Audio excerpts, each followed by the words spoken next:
Assalamualaikum warahmatullahi wabarakatuh. Terima kasih telah mengunjungi Buta Data. Jika channel ini bermanfaat, silakan tekan subscribe dan tekan tombol lonceng.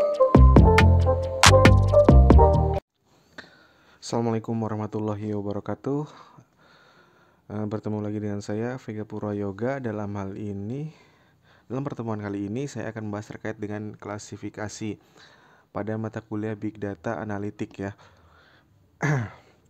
Jadi kita akan mengenal apa itu klasifikasi dan penerapan algoritma apa yang akan kita terapkan pada suatu studi kasus gitu. Langsung saja kita menuju ke materinya. Bicara terkait dengan data, terkait dengan objek. Jadi data itu adalah representasi dari objek. Objek dapat diklasifikasikan berdasarkan karakteristik dan kelas dari data sebelumnya. Pertemuan sebelumnya kita telah membahas belajar terkait dengan clustering yang menggunakan K-means. Nah, sekarang belajar terkait dengan klasifikasi. Klasifikasi itu apa gitu kan. Jadi kita mengetahui bahwa misal ada sekumpulan data.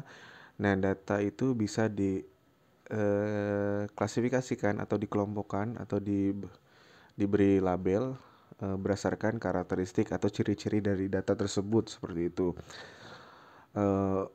Bagaimana cara memasukkan suatu data ke dalam kelas gitu kan? Ia akan diklasifikasikan dengan cara menghitung atau mengkalkulasi dengan data-data sebelumnya atau data-data penerusnya yang sudah ada, akan diujikan atau diukur kedekatannya dengan kelas-kelas yang mana seperti itu. Itu gambarannya seperti itu. Bagaimana cara menentukan kelas dari suatu objek gitu kan? Yang akan diklasifikasikan adalah data yang baru muncul. Jadi data yang baru muncul akan diklasifikasikan berdasarkan sekumpulan data yang telah ada atau telah sedia di database misalnya seperti itu. Akan diinputkan data baru. Nah, data baru itu tuh cocoknya kelas mana berdasarkan kumpulan data yang sudah ada seperti itu.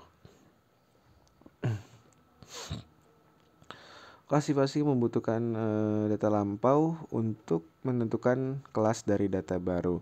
Ya, yang dikatakan data lampau di sini adalah data yang sudah ada tadi, karena di sini adalah klasifikasi adalah bagian dari machine learning. Jadi mesin yang bekerja, bagaimana cara mesin learning bekerja, yaitu dengan data-data yang lampau, sehingga data lampau itu bisa menjadi pengetahuan untuk mengklasifikasikan atau melabelkan suatu data baru masuk ke kelas yang mana seperti itu. Dan ini contoh visualisasi klasifikasi. Nanti misal kita akan mengklasifikasikan ini warna objek hijau ini dia masuk ke mana seperti itu. Klasifikasi bisa ditentukan berdasarkan dominan antar tetangganya. Jadi dominan karakteristik dari tetangganya. Jadi yang umum tetangganya itu seperti apa, maka dia akan dikelompokkan berdasarkan tetangga-tetangganya seperti itu. Dan ada juga yang ya itu termasuk juga dengan karakteristik tetangganya seperti apa. Misal di sini kan bentuknya segitiga atau seperti apa, tapi ini berdasarkan ketetanggaan. Contohnya berdasarkan ketetanggaan dan berdasarkan karakteristik dari tetangga-tetangganya seperti itu.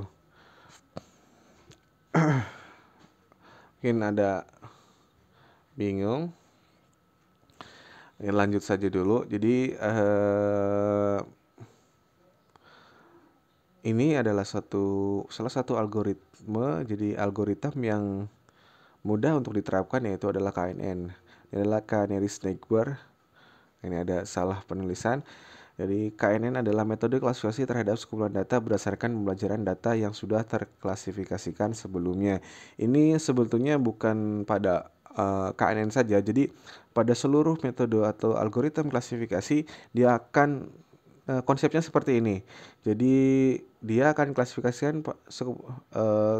mengklasifikasikan data baru berdasarkan sekumpulan datanya yang lama ini sudah memiliki kelas atau label seperti itu. KNN ini termasuk supervised learning ya, dikatakan supervised learning ya itu kelas itu ciri itu nama lain dari klasifikasi di mana hasil query instance tuh apa ya? Jadi objek yang baru itu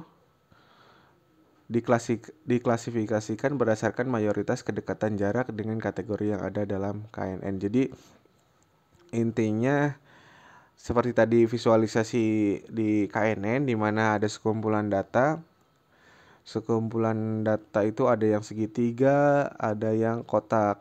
Misal kita ingin membutuhkan tetangga, tadi kan ada di sini kita balik lagi. Nah, di sini kita misal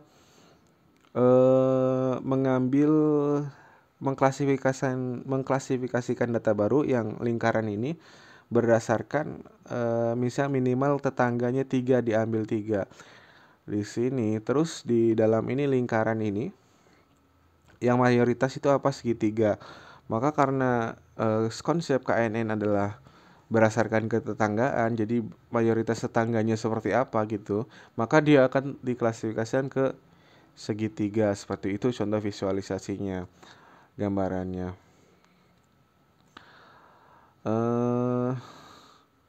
Diberikan titik baru akan ditemukan sejumlah k-objek atau titik training. K-objek itu adalah tetangga, jumlah tetangganya yang akan diambil. Tetangga itu bisa ditentukan oleh kita, misal tetangganya tadi 3 contohnya. Yang tetangga itu ya yang diambil atau boundary-nya dekat dengan objek lain itu berapa batasan maksimalnya seperti itu. Dengan titik baru yang akan kita uji atau kita akan klasifikasikan. Di sini di KNN klasifikasi menggunakan voting terbanyak di antara klasifikasi dari k-objek ya. Jadi di antara kelasnya. Jadi ketika banyak yang tadi yang segitiga lebih dominan segitiga, maka objek yang baru itu akan diklasifikasikan atau dikelaskan ke yang segitiga seperti itu.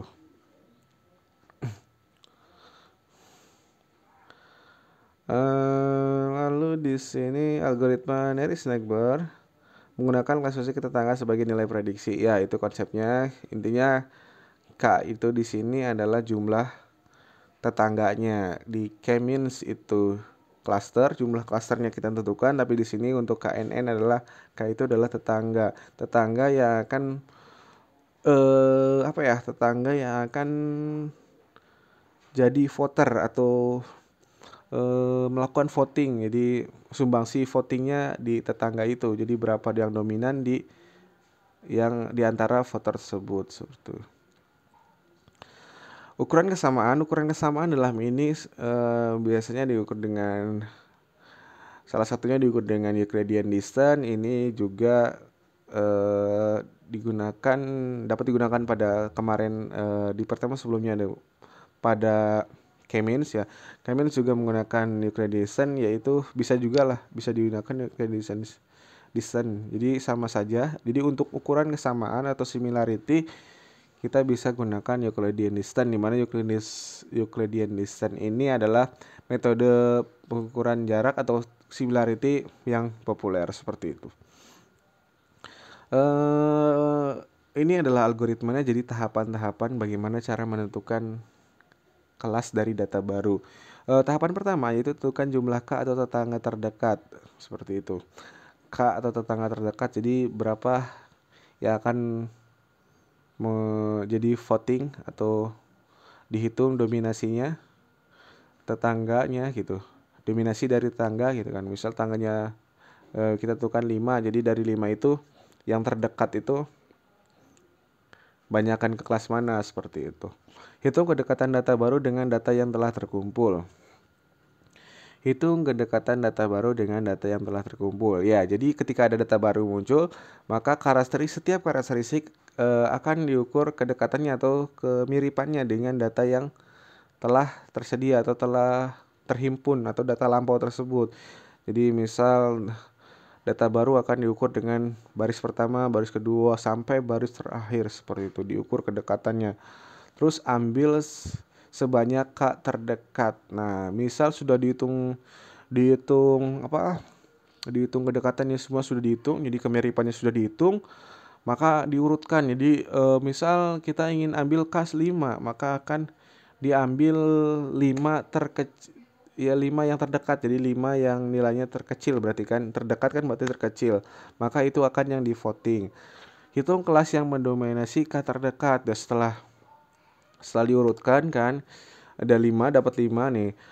Dari 5 ini kelas yang dominan apa? Misal tadi kan kelas segitiga, segitiga, untuk kelas segitiga jumlahnya 3, untuk segi 4 atau persegi jumlahnya 2. Maka yang menang kan segitiga, maka data baru itu akan dikelompokkan ke segitiga seperti itu.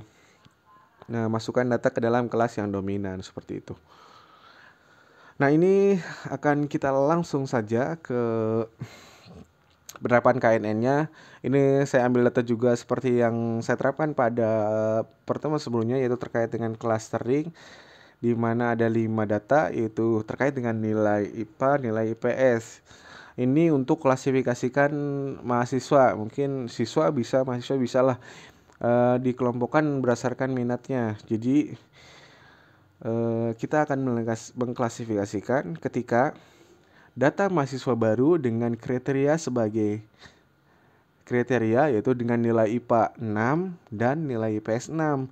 Nah, ketika nilai IPA 6 dan nilai IPS 6, si mahasiswa ini akan dimasukkan ke minat yang mana, seperti itu. Terus tentukan mahasiswa baru tersebut masuk IPA atau IPS. Nah, gitu. Terus kita tentukan tetangganya atau K-nya itu adalah 3. Jadi kita akan vote dari 3 tetangga saja. Karena kalau 5-5-nya kan ini datanya juga sedikit gitu. Jadi ambil yang 3 aja lah dari keseluruhan data, yaitu 5 data. Pertama kita ukur. Jadi data yang kita miliki itu adalah data, katakanlah ini adalah data F. F akan diukur kedekatannya dengan menggunakan Euclidean distance, yaitu seperti ini, di mana hasilnya adalah 1,41, untuk yang B adalah 3,16, untuk C 2,23, D 3,60, dan mengukur ke E 3,60. Ini diukur berdasarkan Euclidean distance. Jadi ini 6 kurangi 5 didapat dari 6 ini adalah nilai IPA, dan 6 yang sebelah kanannya ini adalah nilai IPS dari data yang baru. Diukur kedekatannya seperti itu. Setelah diukur, maka kita akan ambil data yang nilai 3. Kan kita ambil 3 tetangga nih, berarti kan 3 tetangga terdekat siapa? Yaitu A, B, C. Karena D dan E kenapa nggak diambil ya? Karena kita ambil tetangga terdekat saja. Karena si D dan E ini urutannya, urutan kedekatannya urutan ke-4 sampai 5. Jadi tidak diambil untuk voting. Setelah diambil, cari kelas dominan pada tetangga terdekat. Kelas dominan. Di sini kelas dominannya apa? Di antara 3 data yang ngevoting, jadi tidak 3 kelas yang ngevote, yang unggul adalah yang IPA karena IP 2 berbanding 1 IPA 2, IPS cuma 1, seperti itu. Sehingga dapat disimpulkan dari hasil tersebut, maka data baru dengan kriteria, jadi dengan nilai IPA 6 dan IPS 6, jadi si mahasiswa itu masuk ke minat, direkomendasikan masuk ke minat IPA, seperti itu. Mungkin itu saja, udah terakhir gitu kan, cukup sederhana. Mungkin ketika kita terapkan pada suatu kasus, maka lebih mudah dibandingkan kita akan memikirkan teori-teori bagaimana seperti itu. Jadi semoga dapat dipahami, kurang lebihnya mohon maaf. Wassalamualaikum warahmatullahi wabarakatuh.